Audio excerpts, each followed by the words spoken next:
Today we're going to look at everyone's favorite piece of Torah. I'm quite confident in this, and it fits appropriately after we just did the blessing we did. We're going to be doing a teaching on the teachings and instructions of Yahweh regarding tithing. And the reason that I wanted to make sure to go through this is not because I'm having trouble making a car payment or any such thing as that, but there's an aspect of tithing that I need you to know now so that you don't have any issues when we get to Sukkot and keeping of the feast, because it's an aspect of tithing that you need to be aware of so that you are prepared and have funds put aside for you to enjoy the Chagim. See, we already did a teaching a couple of weeks back about the Moedim and the Chagim, the appointed times of Yahweh, and there's an important aspect of tithing that you need to know. Now, we're going to cover all aspects of tithing today. But the reason we're doing this is because it's now February, and we have plenty of time to be prepared for Sukkot, which won't be until October. And so I want to make sure you have this information so that you're aware of how the Father has instructed you. Because remember, his instructions are for two purposes: to keep you safe and to bless you. And he wants the feast, the observance of the feast, to be a blessing. He wants it to be a blessing in a huge way where you can rejoice. And if you show up at the feasts and you're struggling financially, you're probably not going to rejoice. You're probably going to be only thinking about your bills and what you have to do when you get home, and that you can't even afford to be where you are in celebrating. And so I want to make sure that we're covering these things today so that we have a foundation laid well enough in advance. Now, this is an area of Torah, tithing that is, and by the way, I've entitled this Tithing, Giving for Beginners. Because really what it is, it's a basic instruction on how to be a giver. It's a beginning instruction about giving. And so this is an area that has been abused and misused by countless churches and ministries and neglected by most congregants. I think we can all agree on that. To hear it taught in many of the churches, you would think that it was one of the 10 Commandments: thou shalt tithe. Of course, it's amazing that they all teach tithing, but they don't teach Shabbat. Or they'll make sure to let you know that the law was done away with and nailed to the cross, but not, of course, that little pesky thing called tithing, which isn't even in the top 10. So you didn't make the top 10. But yet somehow that's in there while they trip over number 4, which is the Sabbath. So it's an interesting hypocrisy and struggle that they have, in that they want you to be told that, hey, you don't have to do any of that law stuff, that Torah stuff. Oh, but you better tithe, though. Which is not instructed really anywhere in the Brit Hadashah. It's mentioned a few times, but it's always mentioned in the context that others were already doing it. It's not actually instructed, though, in the Brit Hadashah. Like the person in Matthew 23, when Yeshua was talking to the person and said, look, you tithe of the mint and the cumin and of these little spices, but you've neglected the weightier matters. Matthew 23:23, right? So there's a reference there to tithing in the Brit Hadashah, but it's not an instruction about it, although he does say, all that you did, that was great. But you left out also the weightier matters. You should have done them all. The tithing was important, but so were the compassion and the mercy, right? And so, because of the way tithing has been pushed on people by churches and ministries, and because of the horrible stewardship displayed by those receiving the tithes, and the terrible way they've administrated that offering and that tithe, once it has been brought into the storehouse, many have stopped tithing, or have never started in the first place, because of the witness of those that have been given the responsibility to teach about it and then steward it once they receive it. And clearly, there is no argument that this has been very, very, very poorly handled in general. I'm sure we can all agree at least on that. The result has been that we have lost yet another piece of truth, or Torah. And remember, the truth and the Torah and Yeshua are all the same thing. So this, in essence, is a piece of him. It's a piece of truth. It's a piece of Torah. And most people don't understand tithing. And if we are to understand tithing, we must study it in the fear of Yahweh before our eyes. We need to have that fear of Yahweh before our eyes. remembering that the fear of Yahweh is the beginning of knowledge and the beginning of understanding. If we're going to understand anything, we have to start with that.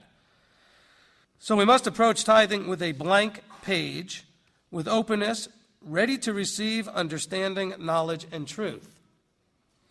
Let's always keep in mind that walking out Torah will often place us in circumstances that test or measure our level of faith and trust versus our level of fear and doubt.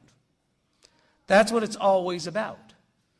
This whole walk through this wilderness is all about the battle between faith and trust and fear and doubt. And see, when we don't tithe, the main reason people don't do it is because they don't believe and trust that what Yahweh said he would do for doing it, that what you would reap for sowing it, would actually happen. Because what we're doing is we're embracing with a lot more belief this fear of lack than the belief in the coming abundance. See, the fear is overwhelming the faith. And you're not trusting in what Yahweh says. And so this is yet another one of those things, like the Shabbat, like the feasts, like the kosher laws. All Torah observance is about, will you trust that doing what I say will keep you safe and bless you? That's what he's telling you. Will you believe me when I tell you that these things will keep you safe and bless you? So my question to you as we look at this is, are you ready? Are you ready to go into this now with a blank page, understanding that this is not yet another ministry trying to get in your pocket? Although if I buy a Mercedes, I'll bring pictures for you and you can drive it occasionally. I'm kidding. Because a big part of this teaching is instructions for the stewardship of this money. Okay, a lot of the instruction in here is to the Levites and the Kohanes, the priests, on how they handle this. And that's important. And so there's a huge responsibility to the ones who are taking this into the warehouse, into the storehouse. So let's go ahead. Let's get started here looking at tithing. Now, from the beginning, there have always been those who have tithed and those who have received tithes. From the beginning. See, one of the great arguments I get all the time from people is, well, there's no Levitical priesthood, so we don't have to do this anymore. Okay, then what was up with Abraham tithing to Melchizedek? We're going to read that in a minute. And who in the world was Yaakov promising to tithe to? That was all before there was any Levitical priesthood. There wasn't even a Levi. There wasn't even a Jew. None of them had been born yet.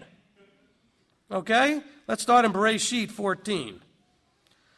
This is the first occurrence that we read about tithing. Bracy 14:18. See, we have to get this all in proper perspective because there's a wonderful, wonderful abundance of stuff written all over the internet and everywhere else about tithing, especially the ones who are attacking it from the idea that somehow it's Jewish, Levitical, or some other thing, which is a lot of nonsense. We're going to look at it right now and prove that. Bracy, Genesis 14:18. And Melchizedek, sovereign of Shalom, brought out bread and wine. Now he was the priest of the Most High El. And he blessed him, he blessed Avraham, and said, Blessed be Avram of the Most High El, possessor of the heavens and earth, and blessed be the Most High El, who has delivered your enemies into your hand. And he, Avram, gave him a tenth or a tithe of all. So here's Avraham. He's giving a tenth or a tithe to Melchizedek. The Hebrew word here is asar, which means tithe, or to give a tenth of. And seeing that he's giving this to Melchizedek. Now, in chapter 26, hold your place here, but go to chapter 26 in Genesis in verse 5. I just wanted you to see something important. In chapter 26 of Bracy, in verse 5, it says, Because Abraham obeyed my voice, guarded my charge, my commands, my laws, and my Torah. Remember my premise. There were those that tithed and those that received tithes. But what I'm trying to show you here is that those that tithed were those that were keeping Torah. Abraham kept Torah. Now, there are also those that received tithes. These were the priests of the Most High. Because it said here back in chapter 14 that Melchizedek was the priest of the Most High El. So now, who is this Melchizedek? I know there's a lot of debate over this. There's a lot of argument in the churches and the scriptures, and they're missing the whole point.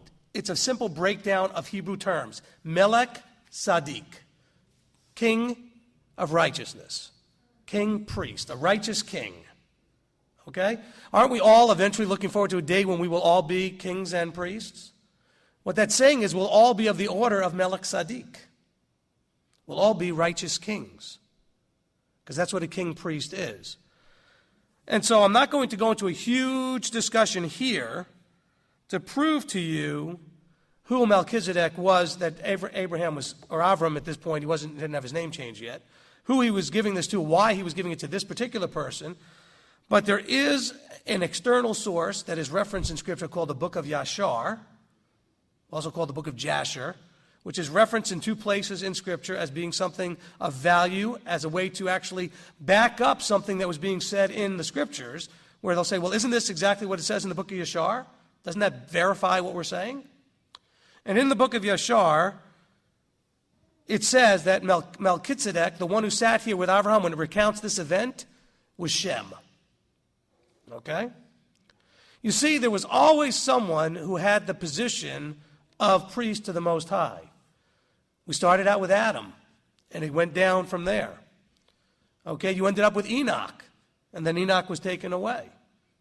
And then you ended up with Noah, and then it went to Shem, and then eventually it went to Abraham, then to Yitzchak, and then to Yaakov, to Isaac and to Jacob. The idea of being a king priest, or of the order of Melek Sadiq. Okay, Melchizedek.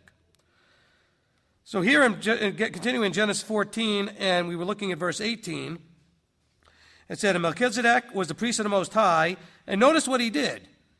He blesses Abraham. He blesses Avram, and he blesses the Almighty, you see, because he was the Kohen, or the priest of the Most High. So he does give the blessing. I can also assure you that he was the one who was teaching Avram about Yahweh.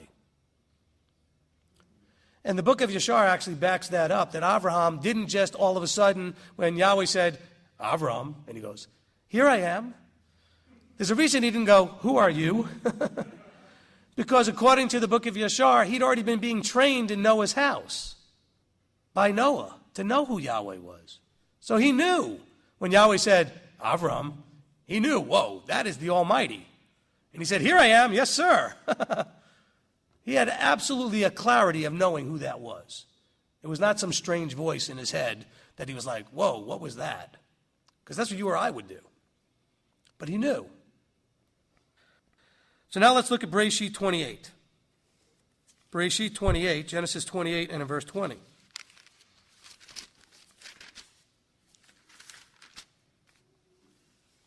And Yaakov made a vow saying, this is Bracy 28:20, Genesis 28:20.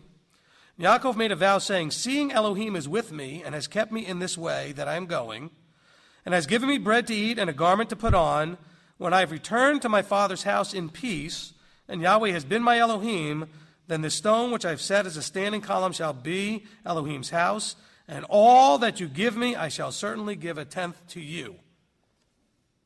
Really? How was he going to give this to Yahweh? Was Yahweh going to come down and take it from him? Or was he going to give it to the Melek Sadiq, the Melchizedek priest? Which, by the way, Shem was still probably alive at this point. Okay? Because Shem actually outlives Abraham by a few years. So he certainly could have been planning to give it to Shem. Okay? So just so we understand, here's 2 of the first occurrences of those who are in the highly esteemed forefathers. And they're tithing before there's a Levitical priesthood. What? Why would they do such a thing? Because it was always Torah. See, Torah was created from the beginning. It was meant for the whole universe to form, once it was formed, to function within. Okay? It are the laws of the universe. By the way, Torah is not just things like keep the Sabbath day. It's like gravity, physics. These are all the instructions of Yahweh, the laws that Yahweh put into motion. The universe functions this way, okay? And by the way, it's not a part of this teaching, but you know what? There's a really great teaching out there that I really appreciated that I heard somebody do that was talking about understanding that And my children asked me this question the other day, why do we need to keep Torah? And I answered and said, because our keeping Torah holds the universe together. Now, people don't normally think of it that way. But see, the flood happened when the whole earth was acting so badly that the earth could not hold itself together. You see? What is happening now is the world is being so just in its lasciviousness and its lawlessness. The world is starting to have more and more tornadoes and hurricanes and volcanoes and earthquakes. And see, there's not enough people holding this planet together. The laws of the universe are falling apart because Torah is what holds it all together. You see? And so Torah always existed. So Adam knew about it. Abraham knew about it. Yaakov knew about it. Okay? But when he pulled the nation out of Egypt, he then said, now I'm going to work through these people as my priests. Okay, we're not going to have just the passing down the line of the baton through the Melchizedek priesthood. I'm going to choose this particular tribe and give them a job. And so there was a change in the priesthood. But there was no change in the role of the priesthood, the function of the priesthood. It just was a change of who was the priesthood. So Yahweh did not change. He just said, now that I'm working with this nation, I'm going to do it this way because you know what? It was easy enough for Shem to work with the few that were doing this and understanding truth. Now you've got 3 or 4 million people coming out of Egypt. Okay? You were going to need a lot more administrating priests than what you were going to have with just the 1 or 2 through the Melchizedekian line, if that makes sense. All right?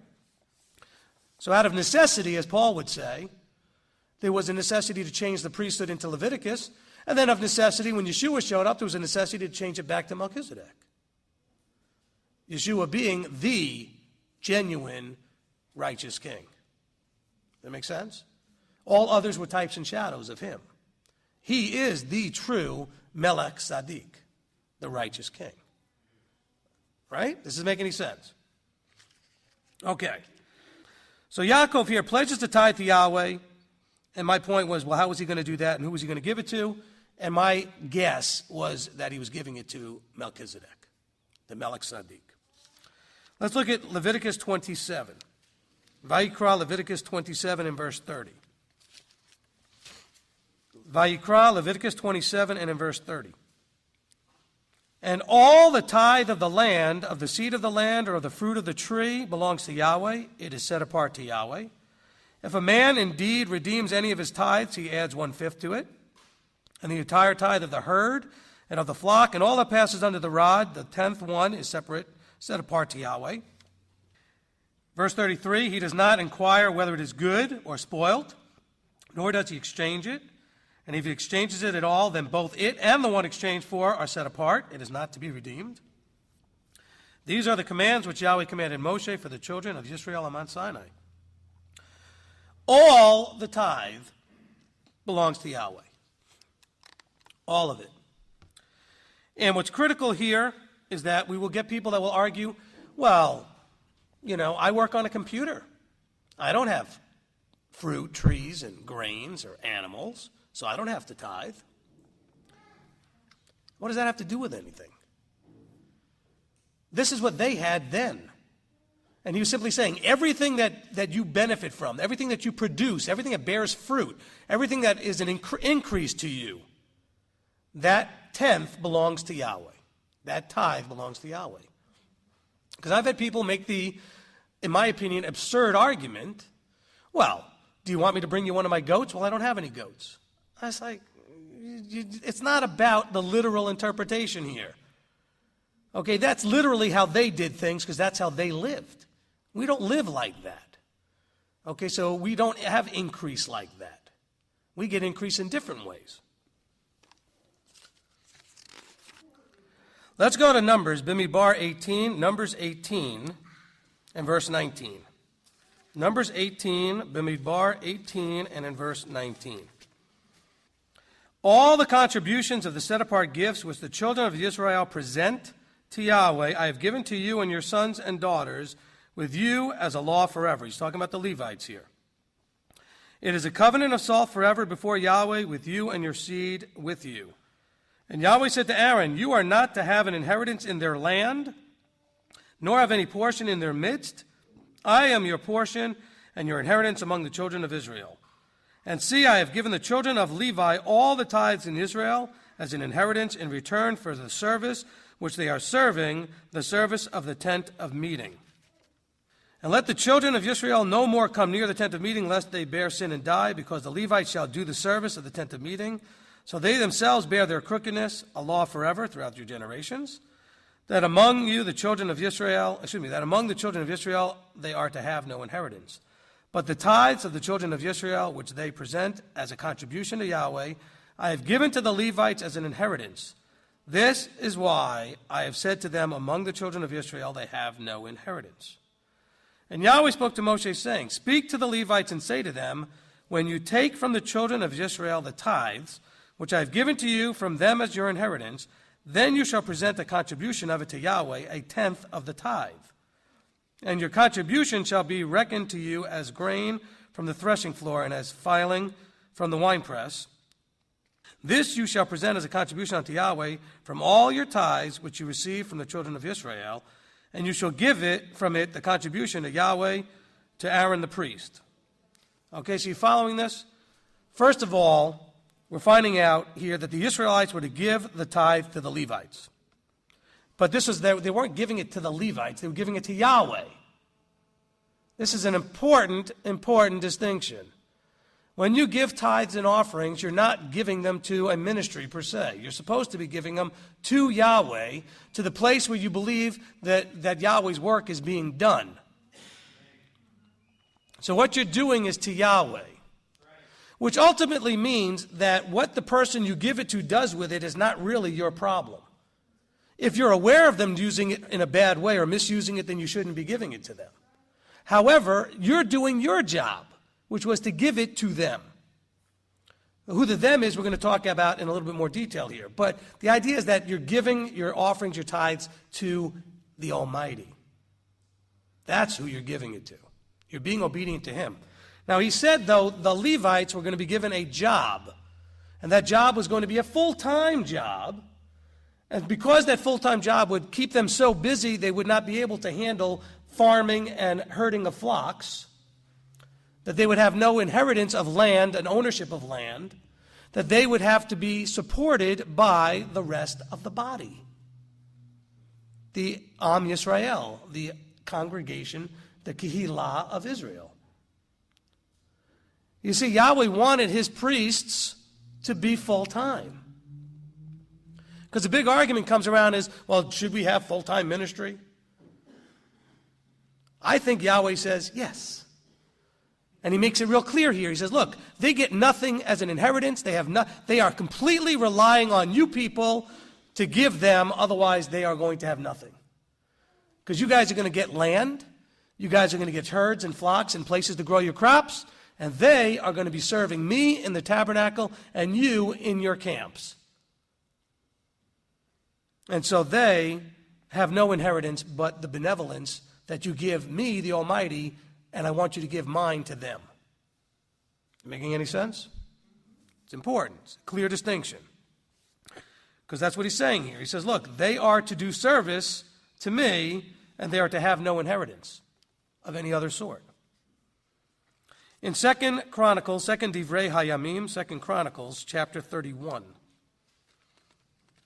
2 Chronicles, 2 Divrei Hayamim 31 and verse 1. And at the completion of all this, all Yisrael who were present went out to the cities of Yehudah and broke down the pillars and cut down the Asherim and tore down the high places and the altars from all Yehudah, Binyamin, and in Ephraim and Manasseh, even to completion. Then all the children of Israel returned to their own cities, each to his possession. So what's happening here? Restoration. They are cleaning up everything. They are trying to teshuvah and tear down all of the problematic places, restore the land to the way it was supposed to be. And Hezekiah appointed the divisions of the priests and the Levites according to their divisions, each according to his service of priests and Levites for burnt offerings and peace offerings, to serve and to give thanks and to praise in the gates of the camp of Yahweh. And the sovereign appointed a portion of his possessions for the burnt offerings, for the morning and evening burnt offerings, and the burnt offerings for the Sabbaths and the new moons and for the appointed times, as it is written in the Torah of Yahweh. And he said to the people, those who dwelt in Jerusalem, to give the portion for the priests and the Levites, so that they are strengthened in the Torah of Yahweh. And as the word spread, the children of Israel brought large quantities of the first fruits of grain and wine and oil and honey and all the increase of the field, and they brought in the tithe of all, a large amount. Tithing is a part of restoration. That's something that needs to be restored in bringing about restoration. Because you see, the body needs a full-time priesthood. Oh, but we're supposed to all be our own kings and priests and a priest of our own house. Yes, you are. But you still need another priest, a community priest. The body needs community priests. You need a community person for counsel, for advice, for wisdom, for teaching, for putting these things together, for administration of the service of Yahweh. But notice what tithing is supposed to do, though. It says it's supposed to strengthen the Levites and priests in the Torah. How does that work? Oh, well, you just want our money. No, you see, the money puts me in a place where I have to be strengthened in Torah, because Yahweh will not bless me through you if I'm not doing this right. He's going to take it all away because I'm appointed by him, not by you. And so what he wants to do with me, he's going to do. That's why David did not kill Saul. David said, Yahweh put him in, Yahweh's got to take him out. Not my job. So if you have a problem, and this is for everybody even listening on the tapes, if you have a problem with the ministry that you're working with, you need to respect that ministry, and if you're not safe there, then leave like David did. But notice David never bashed the ministry when he left. He didn't go around gathering everybody around to go against Saul. Of course, David's son did that. When he split from his father, he went around and got everybody to try to come against David. And see what happened to him. Was he blessed after that? No. Was David blessed for what he did, though? Oh, yeah. You see? And so here we have, as a part of restoration, that the tithing system was restored as well as the priesthood. And notice the process here. They cleaned out all of the paganism first. They restored the priesthood, and they restored the tithing system so they could have full-time ministry. Let's go back to Deuteronomy chapter 12. So now we've dealt with, to some degree, the idea of the first tithe. And I put before you that there are more than one tithe that Scripture talks about.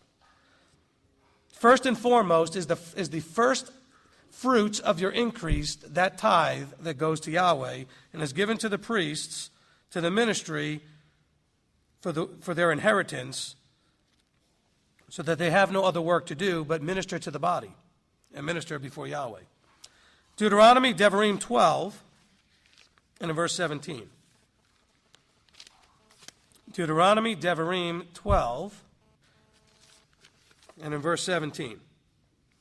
You are not allowed to eat within your gates the tithe of your grain or your new wine or your oil, or of the firstlings of your herd or your flock, or of any of your offerings which you vow, or of your voluntary offerings, or of the contribution of your hand. But eat them before Yahweh your Elohim in the place which Yahweh your Elohim chooses, you and your son and your daughter, and your male servant and your female servant, and the Levite who is within your gates, and you shall rejoice before Yahweh your Elohim in all that you put your hands to. Guard yourself that you do not forsake the Levite as long as you live in your land. So here, we're dealing with a tithe that sounds really different. You're being told that you are to eat it. Now, were you allowed to eat the first one we first talked about? No. It was given to the Levites. That was their inheritance. Now we're being told that there's something that you get to eat when you go to the place where Yahweh places his name, and this is talking about the feasts. This section is talking about the feasts. So there's some sort of a tithe that you were to eat at the feasts. You weren't supposed to eat it in your own home. You're supposed to take it with you to the feasts. Go now to chapter 14. We'll stay in Deuteronomy here for a couple of verses. In chapter 14 and in verse 22. You shall tithe without fail all the yield of your grain that the field brings forth year by year. And you shall eat before Yahweh your Elohim in the place where he chooses to make his name dwell. Does that sound familiar to what we just read? See, this is how I know that chapter 12 is talking about the same thing. He says, and you shall eat before Yahweh your Elohim in the place where he chooses to make his name dwell, the tithe of your grain and your new wine and your oil, and the firstlings of your herds and your sheep, so that you learn to fear Yahweh your Elohim always. Remember what I said at the beginning. This is about fear and doubt against faith and trust. You are supposed to fear, but only Yahweh. You're not supposed to be afraid of anything else. He says, but when, verse 24, but when the way is too long for you, so that you're unable to bring a tithe, or when the place where Yahweh your Elohim chooses to put his name is too far from you, when Yahweh your Elohim is blessing you, then you shall give it in silver, and you shall take the silver in your hand, and go to the place which Yahweh your Elohim chooses. And you shall use the silver, listen now, for whatever your being desires, for cattle or sheep, for wine or strong drink, for whatever your being desires, and you shall eat there before Yahweh your Elohim, and you shall rejoice, you and your household. You see the beauty of all this? Yahweh instructs and commands us to get together 3 times a year for these pilgrimage feasts, the Chagim. He commands it for Chag HaMatzot, for the days of unleavened bread, for Shavuot, and for Sukkot. But he wants you to rejoice. These are celebrations. And you notice that they come after the harvest? So you're supposed to be celebrating the abundance that he's blessed you with, right? But he wants to make sure that you're not coming and just sort of suffering through the feast because you've got to take a crowbar to your wallet and you don't want to spend any money and you're afraid that when you get back you won't be able to pay all your bills.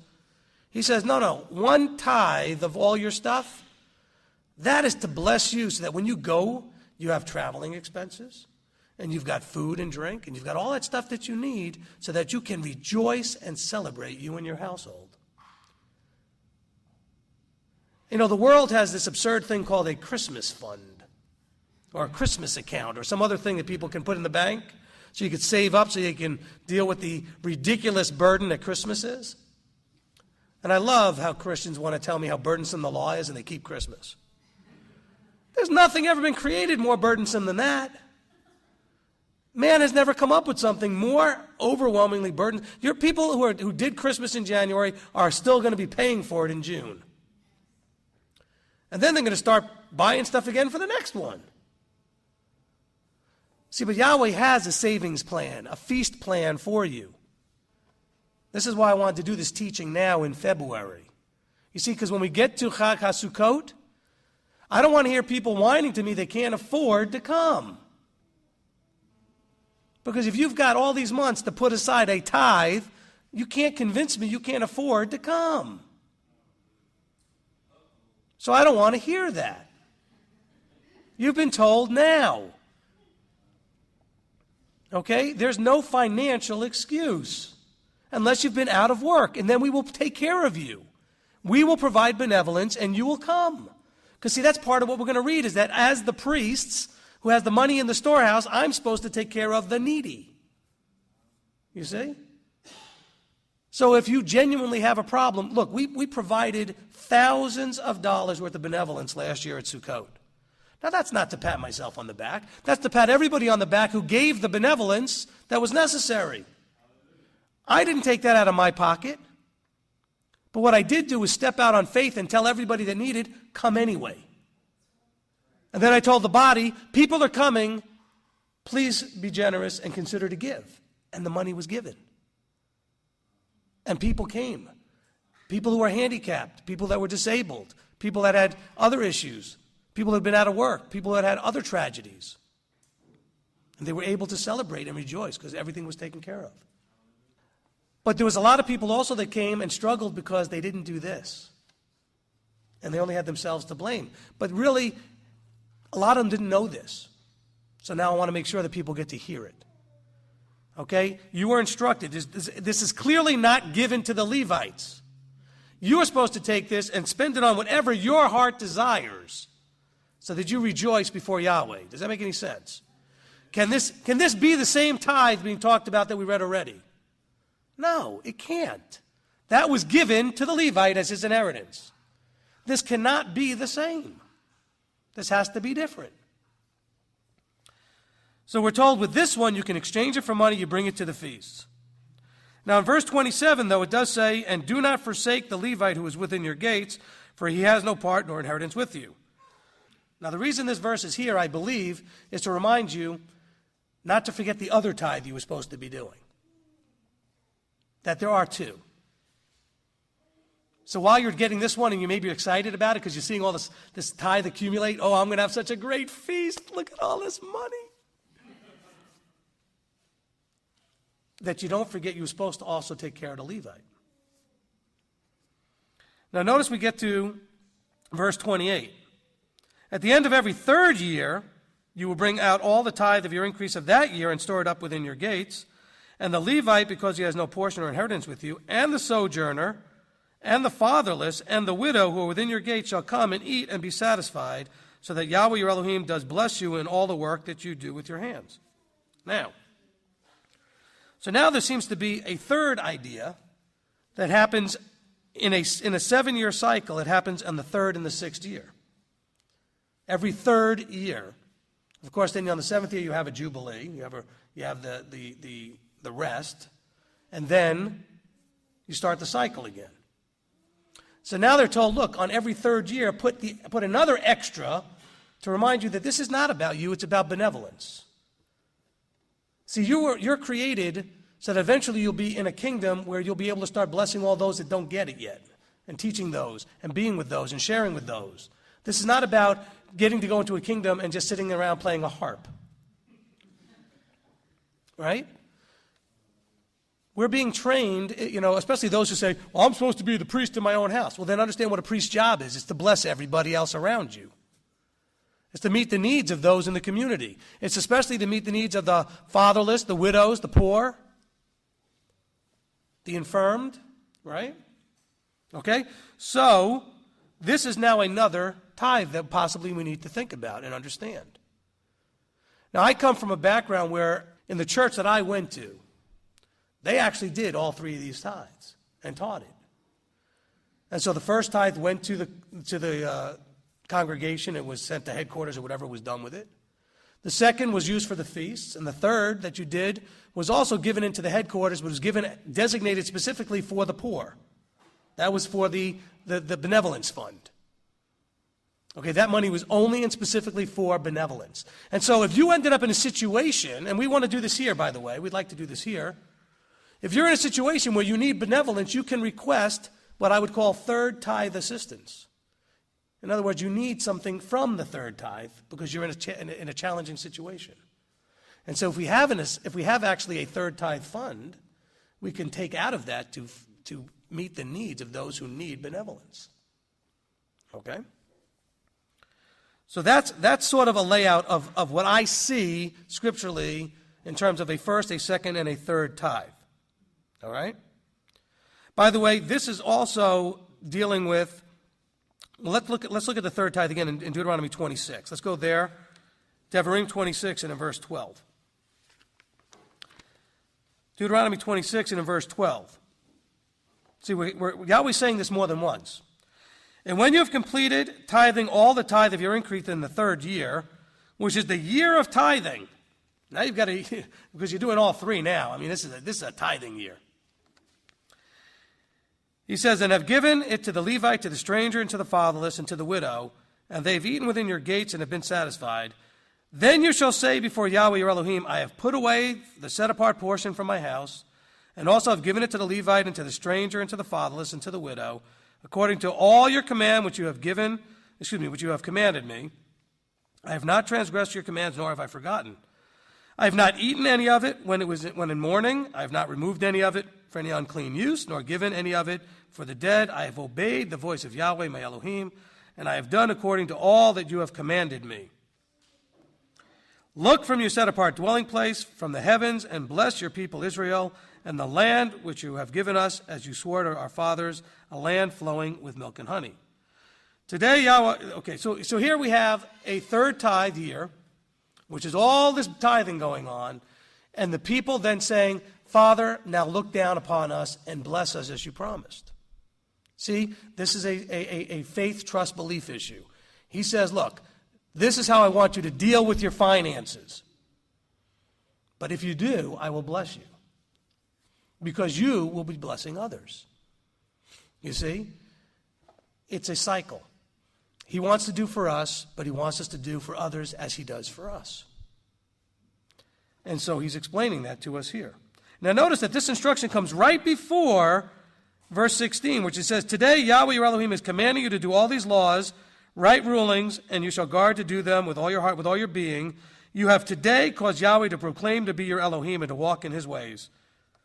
And in verse 18 he says, And Yahweh has caused you to proclaim today to be his people, a treasured possession. See, that all follows right after this whole tithing thing.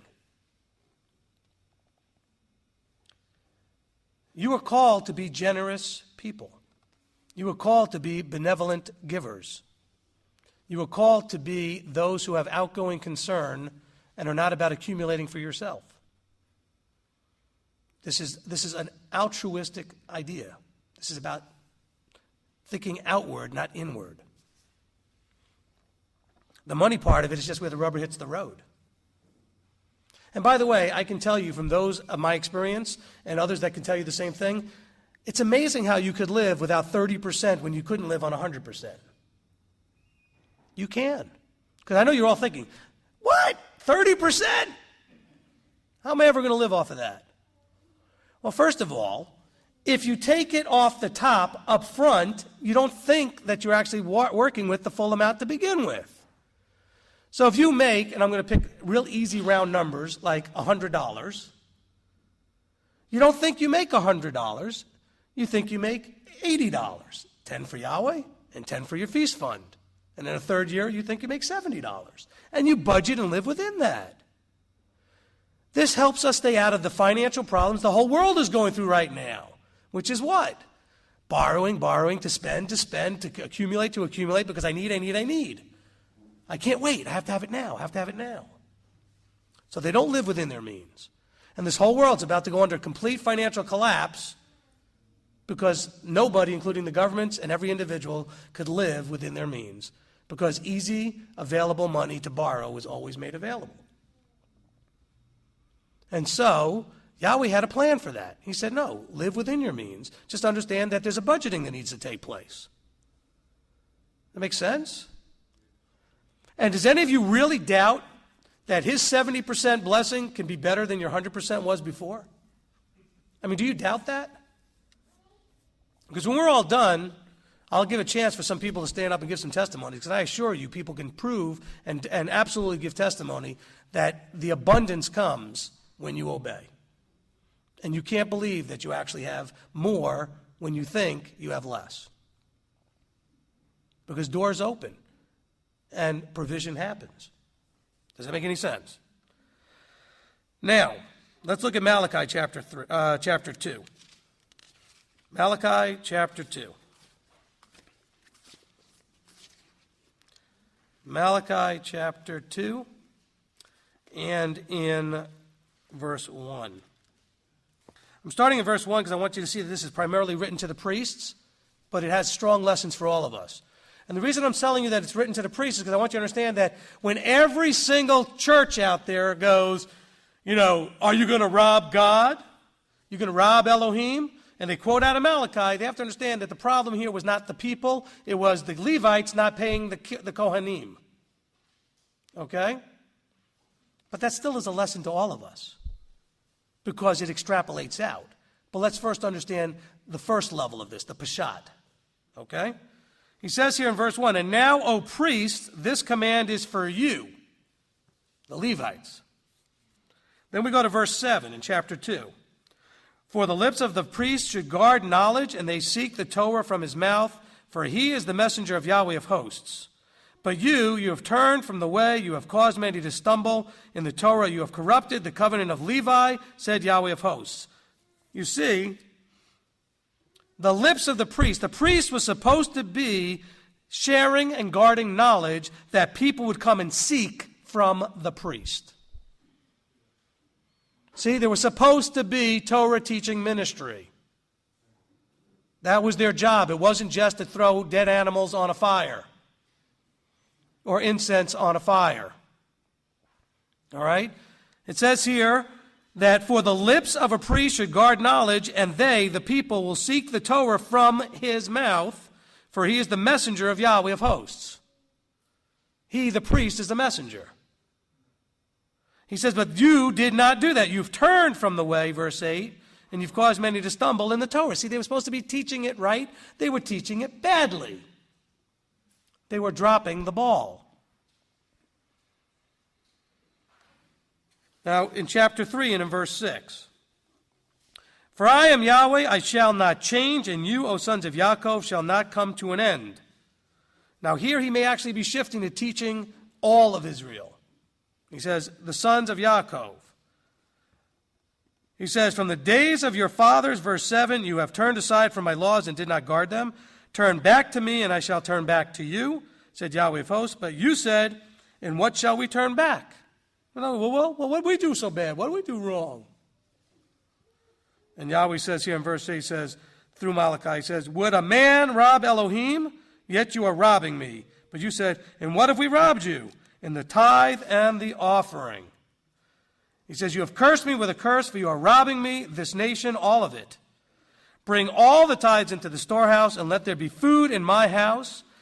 And please prove me in this, said Yahweh of hosts, whether I do not open for you the windows of the heavens, and shall pour out for you boundless blessing. Yeah, but do we believe that? Do we actually believe that? See, I know a lot of you, when you talk to me, you say, I want to help the work. I want to be out there preaching to people. I want to witness to people. I want to be doing what the Father wants me to do. You know what the Father wants? Part of what he wants is you to support good Torah teaching ministry. That's what he wants you to do. See, he's saying here, we have a problem. We don't have enough proper Torah teaching priests. You guys are dropping the ball and making people stumble. He says, I want you, the people, to bring in food into the house to make sure that those that are doing this right are being supported so that they can do this work. Now, maybe I'm reading it wrong. He says, I do not change. He says, we rob him in tithes and offerings. And he says, tithing is a test. He always says, prove me. Failure to bring the tithe equal theft from Elohim. The command was to bring in the whole tithe. It was to be brought to the temple. The temple served as a storehouse for both funds and food. Disobedience brought a curse, and obedience brought material blessings. Oh, but we're not supposed to give to receive. Well, why would he tell you to test him if it wasn't true? I mean, that's just a whole lot of nonsense. Look, I'm not going to sit up here and say, just give me your $1,000 seed. No, do what Yahweh said, do it the way he said, and he will bless you. He promises to do that. On the other hand, you sit there going, oh, but that's the wrong motivation. Then why would he give you it as a motivation? It's part of the right motivation. He wants you to be motivated by blessing and afraid of cursing. So it is the right motivation. Give to be blessed. Because obedience is what brings blessing and keeps you safe, right? That's the point of Torah observance. Obedience keeps you safe and brings you blessing. So let's review this real quickly. The first tithe is the first 10%. It is brought to the place where Yahweh has placed his name and given to the priest to be put into the storehouse. It is the inheritance for the ministry. The second tithe is the second 10%. It is used to provide your feast needs. It is to be spent on whatever your heart desires so that you may rejoice before Yahweh. The third tithe is a third 10%. It is brought to the place where Yahweh has placed his name to be given to the priest, to be brought into the storehouse, and is to be used to provide the needs of the priest, the proselyte, the needy, the homeless, the fatherless, the widow, etc. the duty of the priest is to make sure these things are handled correctly. The stewardship, blessing and cursing, is all on the head of the priest. Does that make sense? And believe me, you've seen it happen out there in other ministries. Those who have abused it eventually get the curse. It does come around and bite you. It's going to happen. And so there is a huge responsibility to those who are receiving these things. In the Brit Hadashah, let's look at the Brit Hadashah understanding real quickly here. Now, I know this is going to be a little long today, but I want to make sure we get it all done today.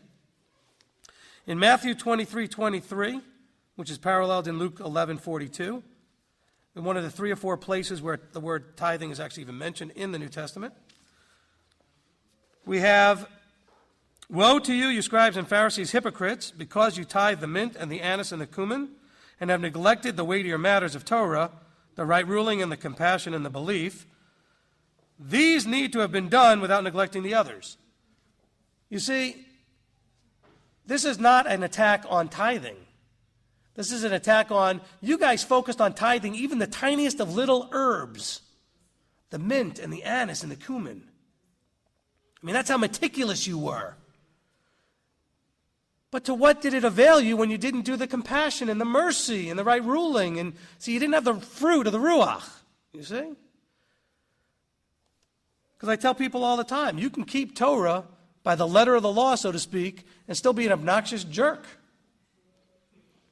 How does that make you the type of person Yahweh would want to live with forever? That's why I say that Galatians 5:22 and 23, the fruit of the Spirit, when combined with the Torah, now you've got something. Right? And that's what Yeshua is saying right here. He's saying you did the letter and you missed the heart. You missed the spirit part of it. 1 Corinthians chapter 9. 1 Corinthians chapter 9 and in verse 1. "Am I not an emissary? Am I not free? Have I not seen Yeshua Messiah our Master? Are you not my work in the Master? If to others I am not an emissary, I certainly am to you, for you are the seal of my office of the emissary in the Master. My defense is to those who examine me in this. Do we not have a right to eat and drink? Do we not have a right to take along a sister, a wife, as do also the other emissaries? And do the brothers of the Master and Kepha? Or do only Barnabas and I have no right to refrain from working? Who serves as a soldier at his own expense? Who plants a vineyard and does not eat of its fruit? Or who shepherds a flock and does not feed on the milk of the flock? Do I say this as a man, or does not the Torah say the same too? For it has been written in the Torah of Moshe, you shall not muzzle an ox while it treads out the grain. Is it about oxen Elohim is concerned? Or does he say it because of us all? For this was written because of us, that he who plows should plow in expectation, and the thresher in expectation of sharing. If we have sown spiritual seed among you, is it too much if we reap material goods from you? Now, this is for all those out there that come up to me, and I'm not saying in this room there are people that do this, who say, well, you know, Rav Shaul didn't take any money. Rav Shaul was a tent maker. Well, he probably was a talit maker, not a tent maker. But the point is, this is Rav Shaul talking.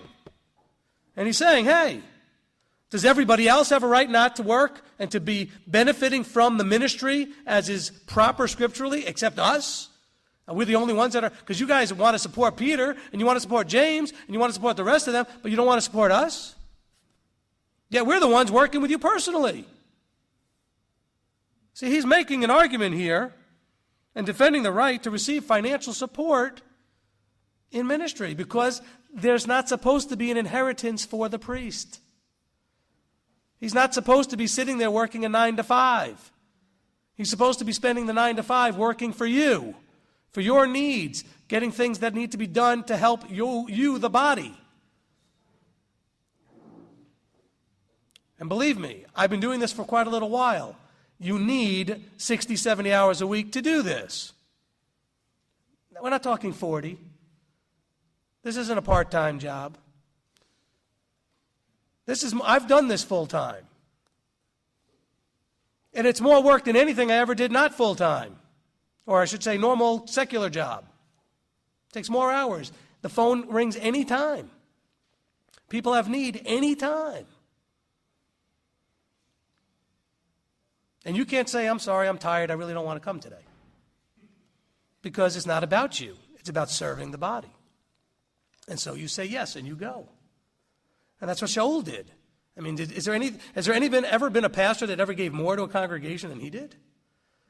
In being available to them and in the sufferings he had to start these congregations and everything else? And then he's sitting there probably just incredulous, saying, why would you not support what we're doing? He can't believe it. And then not only that, but obviously people were giving him grief about it because he's saying here, if we've sown into you spiritually, is it too much if we reap material goods from you? In other words, people were giving him grief about it. And by material goods, I'm sure he needed food, shelter, and clothing. I don't think he was looking for a new gold necklace or diamond ring or something, And so, neither do I, by the way. I need food and shelter and clothing. Okay, I don't need gold and silver and other things. But I do need to be full-time to serve you as a body, if I'm to do it properly and be able to meet the needs. But the body has to decide. See, that's the thing for the Levites to understand. There's the trust that we have as ministry. We have to trust that you think that we are supposed to get that support. I don't know what I was going to say, deserve or earned, but that's not even the point. You're giving it to Yahweh, not to me. You're not giving it to your ministry, you're giving it to Yahweh. But we're completely at the mercy of whether or not you believe Yahweh or not. So we have to trust that. And believe me, every week we get to take back the offering box and open it up, and there's never an idea what's going to be in there. It could be empty, and I've been places where it has been empty. Or it can be filled with abundance I never could have imagined. And that happened at Sukkot, when we needed for the benevolence. And there are times when I'm sure ministering angels have shown up and put money in that box because I know there wasn't anybody at Sukkot that I could even have comprehended possibly had the kind of money was in the box. Cash, no check, no name, no envelope. Because I knew the people that came. And I heard the whining about not being able to afford to be there. Okay? So we as ministry have to step out on faith and have a lot of trust. And we put ourselves and our families at huge risk that we'll be able to put food on the table and shelter and clothing and meet the needs for the body each week. Because unlike big churches and synagogues, we're not salaried. We don't charge a membership. And even here at Beth Shalom, we don't even pass the plate. There's just a box on the side, and you guys are free to access it or not. We don't pressure you in any way. Oh, but you're giving this teaching today and you're twisting my arm. Well, sorry. Remember, my premise was you needed to hear this today primarily so I don't hear any whining in Sukkot. Of course, there's all the rest of this you get to hear as well. Let's look at Galatians chapter 6. See, this is all about reaping and sowing. See, tithing is just a piece of the puzzle of reaping and sowing. I think sometimes people disconnect it in their minds as being something different. But the laws of reaping and sowing are what tithing is all about. And believe me, when you want and need a ministry person to be there, you need them when you need them. And you know what? You're going to be really upset if that ministry person can't be reached because they're on a job where they can't answer their phone, and they're not going to get off work until 7 o'clock or whatever it is because they're working for Pharaoh. But you need them. Galatians 6 and verse 6. And let him who is instructed in the word share in all that is good with him who is instructing. Is that not the same as what we just read in Corinthians? He says, do not be led astray. Elohim is not mocked, for whatever a man sows, that he shall also reap. You see how serious this is? If this was not true, it would be mocking our Almighty. If you did not actually reap what you sowed, it would be making a mockery of the Almighty. So he makes sure that you do reap what you sow. But that's everything you sow. If you sow discord, you're going to reap from that. If you sow whatever, good or bad, fill in the blanks, you reap of that. You know, I know a lot of people complain, oh, well, nobody's friendly to me. I said, well, are you friendly to anybody else? What are you sowing? Well, that person's, they're so impatient. Are you patient with them? What are you sowing? And it's not just a direct relationship. If you're impatient generally, then people generally will be impatient with you. It doesn't have to be the same person you were impatient with. You're reaping what you sowed.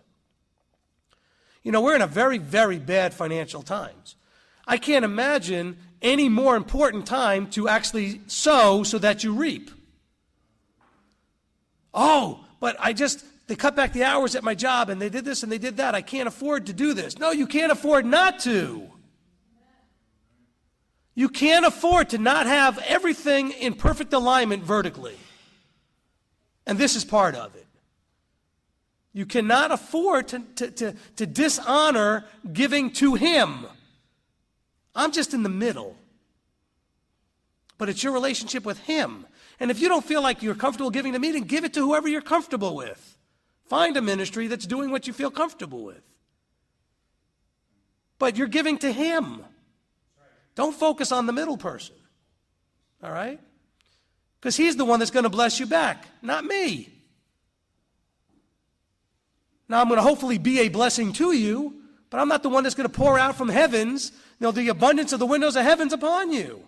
He is. You got to keep this focused on that you're doing this to him.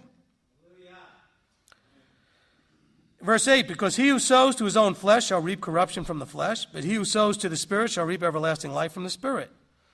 And let us not lose heart in doing good, for in due season we shall reap if we do not grow weary. What is he saying? It may not happen immediately. Don't grow weary in doing it. And even more importantly, it may not happen in the form you expect. As a matter of fact, it's probably not going to come in the form you expect. And just because you sow financially, you may reap in your health. You may reap in something else. He just says he's going to pour a blessing out. Now, generally, you reap as you sow. But still, the blessings will come. The blessings will come. I remember when we first started doing this, we used to give away the scriptures. We had a lot of them on the table. And I would give them to people that were just visiting, and they would say to me things like, oh, don't worry, I'll send you a check. And I was like, no, it's Shabbat, just take it. And my wife at one point, and this is not any negative on my wife, she said, well, you know you're never going to see that person again, and they're never going to send you any money. I said, I know. I said, but I also know that the reason there's any money in the box at all is because we give away as much as we do. You see, because we're reaping this huge harvest over here for what we're doing over there. It doesn't necessarily have to be the same. But see, as Western-minded Americans, we want to sit and just micromanage the little space that we're sowing into and saying, okay, I got to reap out of this, I got to reap here. And meanwhile, there's like 10 feet of crop behind you and harvest behind you that you're not seeing. Because you're so micro-focused that you have to reap exactly where you sowed. And so I just choose to give away as much as I can to everybody all the time, and then we reap wherever we reap. It works. I recommend it highly. And so does he in the scriptures. Continuing in verse 10. So then, as we have occasion, let us do good to all, especially to those who are in the household of belief. You see that? Luke chapter 6 and in verse 36. Luke chapter 6 and in verse 36. Therefore, be compassionate as your Father is also compassionate. You see the connection here? This is all about us becoming like him. And do not judge, and you shall not be judged at all. Condemn not, and you shall not be condemned at all. Forgive, and you shall be forgiven. Now look at verse 38. In the context of all of this, you see, they're all the same. You can't just focus on that you want compassion, so you're compassionate, or you don't want to be judged, so you don't judge, and don't understand that giving is a part of it too. It says, give, and it shall be given to you, a good measure, pressed down, shaken together, running over, shall be put into your lap. For with the same measure with which you measure, it shall be measured back to you. Be tight and stingy, and very little is coming back. Be generous with abundance, and overwhelming abundance is coming back. That's what he said. I'm just reading it to you. Right? Chapter 20 of Acts. I'm not even going to go there, but Acts 20, verse 35, Yeshua says, it is more blessed to give than receive. Right? They're quoting Yeshua there, saying, it is more blessed to give than receive. That's Acts 20, verse 35. 2 Corinthians 9 and verse 6. 2 Corinthians 9 and in verse 6. And this, he who sows sparingly shall also reap sparingly, and he who sows on blessing shall also reap on blessing. Let each one give as he purposes in his heart, not of grief or necessity, but for Elohim loves a cheerful or joyous giver. Really key here, really important. And Elohim is able to make all favor overflow toward you, that you, always having all you need in every way, have plenty for every good work. Verse 9, as it has been written, he scattered abroad, he gave to the poor, his righteousness remains forever. Amen. And he who supplies seed to the sower and bread for food shall supply shall supply and increase the seed you have sown and increase the fruit of your righteousness, being enriched in every way for all simplicity, which works out thanksgiving to Elohim through us. So what is he saying here? He said, those of you that are blessing us, that are going out and doing the work, will also be blessed back in return. Because the rendering of this service not only supplies the needs of the set-apart ones, but also is overflowing through many thanksgivings to Elohim.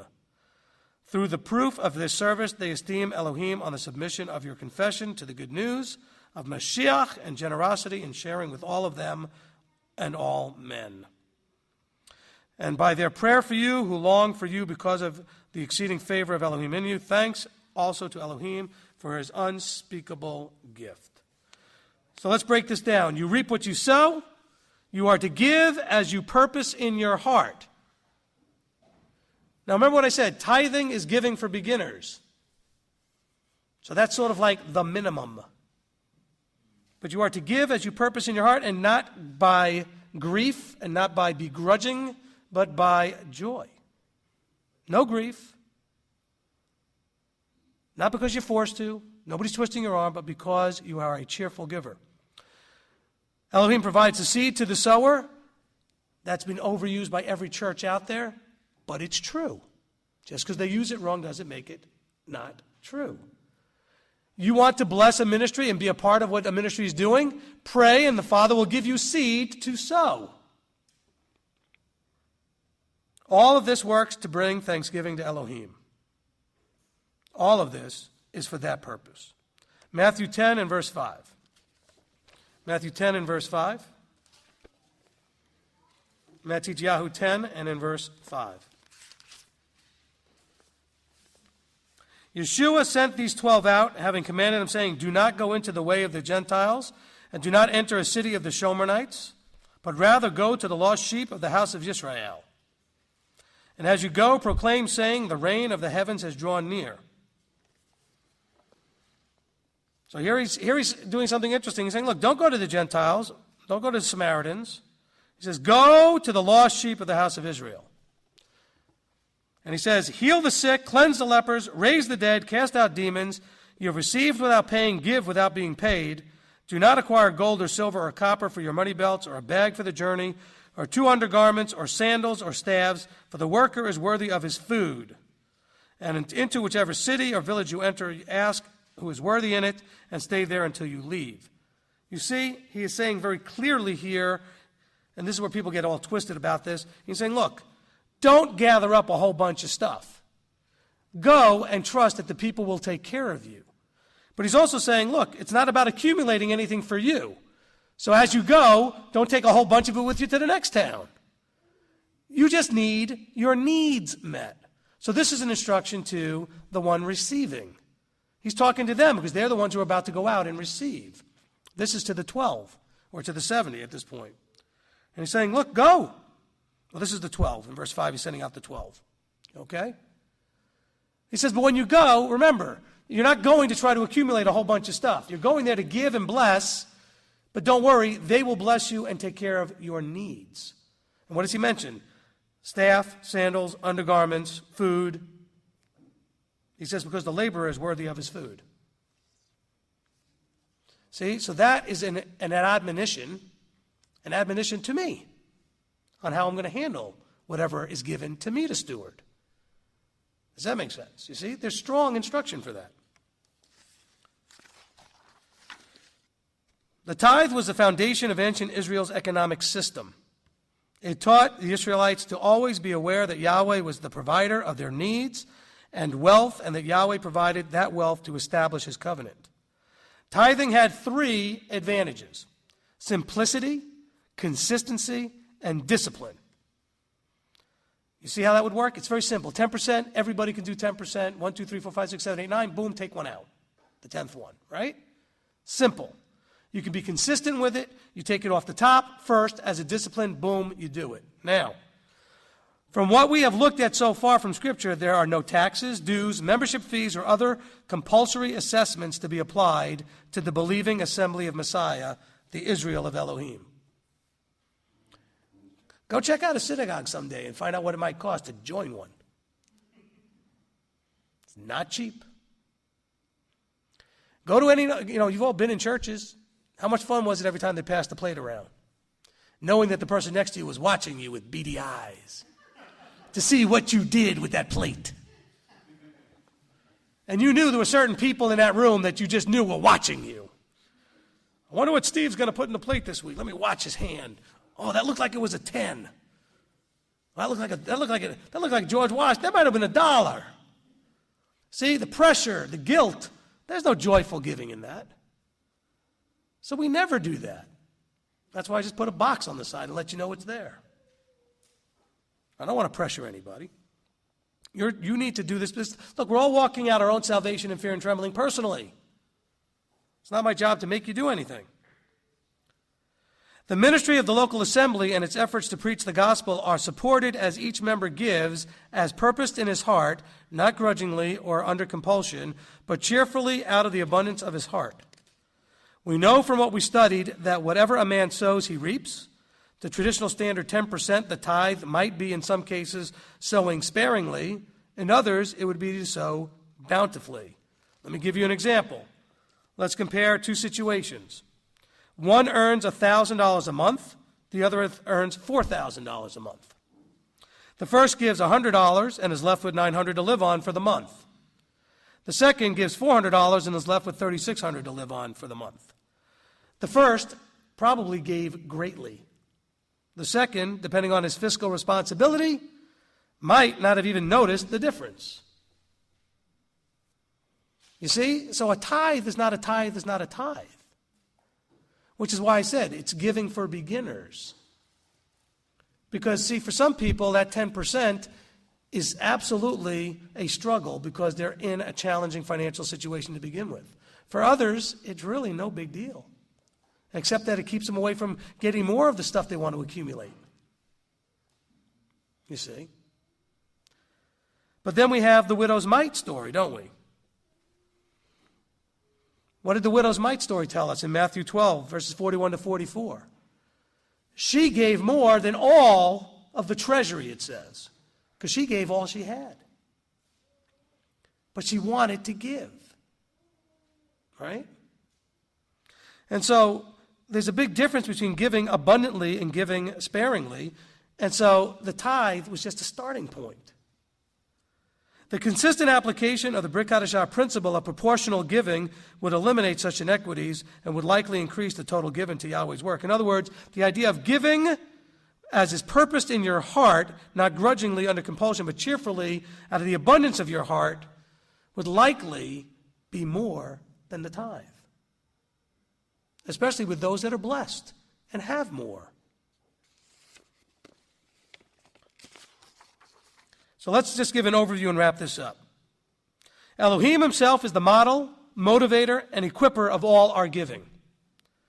Giving one's money to Yahweh is an extension of the prior gift of oneself. See, it's all about the idea that you're supposed to be giving yourself a living sacrifice. How can you give yourself if you can't even give your money? I mean, where do you draw the line on what you're willing to give?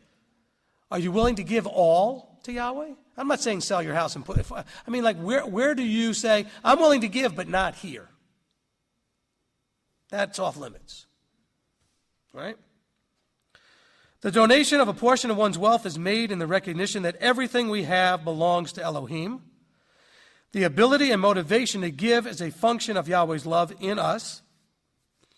In Yahweh's eyes, the attitude of the giver is more important than the amount given. We should give with joy, cheerfulness, generosity, sacrifice, eagerness, willingness, perseverance, and integrity. We should be excited when we get that paycheck to grab that first 10% out of it and put it aside. And then pray and thank Yahweh that he gave you that check. Because all the abundance comes from him. The believer is not expected to give more than he is able. Often, however, believers find that they can give more than they thought they could afford. Some, however, when it comes to giving, stop at nothing. Literally, they stop at giving nothing. They don't actually try to give more. They just say, well, I can't give. And listen, if you're so financially strapped, and some of you are, then pray that Yahweh give you abundance so that you can give. Because you may need to receive. And that's okay. I've been there. Many of you have been there.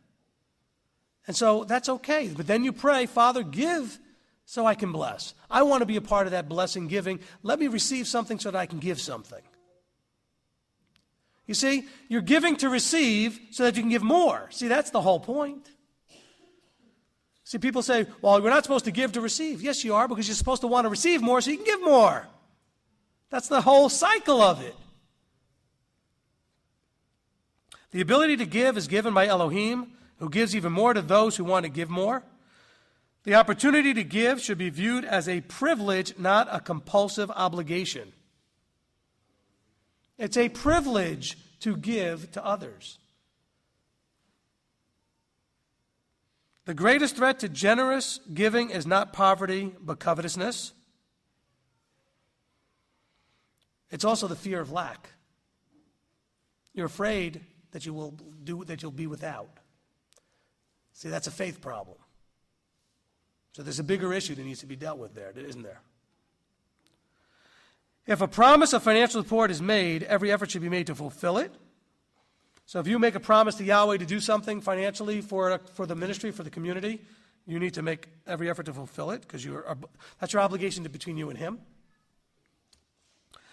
The believer's habitual practice of giving is to be regular, individual, systematic, and proportionate. Look, this is the overview of scriptural giving guidelines. Let's turn to our last verse in Deuteronomy and be reminded about who gives the abundance and why. Deuteronomy 8 and verse 11. This is where we're going to end. Deuteronomy 8 and verse 11. Be on guard lest you forget Yahweh your Elohim by not guarding his commands and his right rulings and his laws which I command you today, lest you eat and shall be satisfied and build lovely houses and shall dwell in them, and your herds and your flocks increase, and your silver and your gold are increased, and all that you have is increased, that your heart then becomes lifted up, and you forget Yahweh your Elohim, who brought you out of the land of Mitzrayim from the house of bondage, who led you through that great and awesome wilderness, fiery serpents and scorpions and thirst, where there was no water, who brought water for you out of the flinty rock, who fed you in the wilderness with manna, and which your fathers did not know, in order to humble you and to try you and to do you good in the end. You then shall say in your heart, my power and my strength and my hand have made me this wealth. But you shall remember Yahweh your Elohim, for it is he who gives you the power to get the wealth in order to establish his covenant, which he swore to your fathers, as it is today. And it shall be, if you by any means forget Yahweh your Elohim, and follow other mighty ones, and serve them, and bow yourself to them, I have warned you this day that you shall certainly perish. Like the nations which Yahweh is destroying before you, so you shall perish, because you did not obey the voice of Yahweh your Elohim. Let us not get thinking that paycheck was all about your power and your might. Yahweh could have you be in a situation where you're cursed and you get fired. Yahweh can bless you where you get promoted. Never forget where all good things come from him. Period. Okay? Period. All good things, all your blessings, all the abundance comes from him. And I know there's going to be people, we didn't really talk about this, and I'll cover it real briefly, who's going to say, well, but do we tithe on the gross or on the net? And do we, you know what? Look at where your attitude is already. Look what you're trying to do. You want to know what the minimum is. See the approach? You're trying to find the minimum. You know what? I don't want Yahweh to try to think about what the minimum is that he's going to give me. See, as you do, so he does. You reap as you sow. Now, it does say you tithe on the increase. I don't want to sit here and talk about mathematical formulas to figure out what an increase is. Remember, tithing was the beginning point, not the end. I'm just going to take the top gross, biggest number I can and take the 10% right off the top first, and that's what I'm going to give. I'm going to make sure I'm covered on all bases. And I'm going to do it cheerfully, and I'm not going to do it stingily and trying to figure out what the minimum is. But that's what I'm going to do. That's what I do. I don't know what you're going to do. But I don't want to hear you coming up to me and asking me to kind of figure out what kind of formula, because I don't think you should be bothering with that. I don't think you should be stopping at 10%. I think you should be starting there, see the abundance you get, and then start giving more, because he's going to give you more to give more. He's not going to give you more to have a bigger house or a bigger fancier this or that. He doesn't necessarily want you to have more stuff. He wants you to reach more people. And you guys all, talk about how you'd like to have a building and this and that. Well, all those things cost a lot of money on a monthly basis. Are you going to commit to giving the money necessary to have that kind of a place on a monthly basis? Because I'm not going to borrow money to make it happen. So it's not going to happen until the money's there. That's just the bottom line. So let's go before the Father with this. Father, help us all have eyes to see and ears to hear, and give us a right heart when it comes to your money issues, the money that you allow us to have, the abundance that you pour upon us, the finances that you give us. Father, give us a good heart about it, a generous heart about it, a heart like yours, because you give us all, and all you ask is 10% back. We forget that the 100% was yours to begin with. And we didn't mention that during the teaching, but in the prayer here, Father, help us to always remember that 100% is yours. But you're so generous, you let us have 90 of it. And ask us to only give 10% of it back. So, Father, we bless you for blessing us. Let us never forget that you are the source of all abundance. Help us to truly, truly meditate and pray to you about how we should walk in your commandments regarding the tithes and the offerings.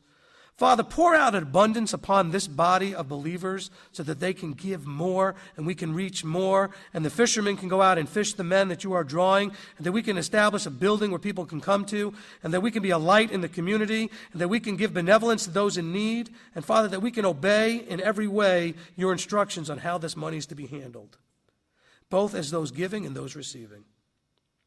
So, Father, we praise you and we ask in the name of Yeshua that you would give us a right heart when it comes to the approach to the money issues that we have, in accordance to the instructions you give us, that we put your word, your way, your instructions above any fear and doubt that we may have, that we can trust and believe with our whole heart in what you've promised.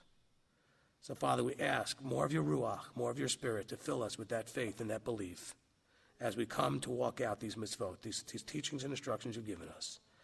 So we praise you and we thank you in the authority of your Son, Yeshua HaMashiach. Amen. Amen.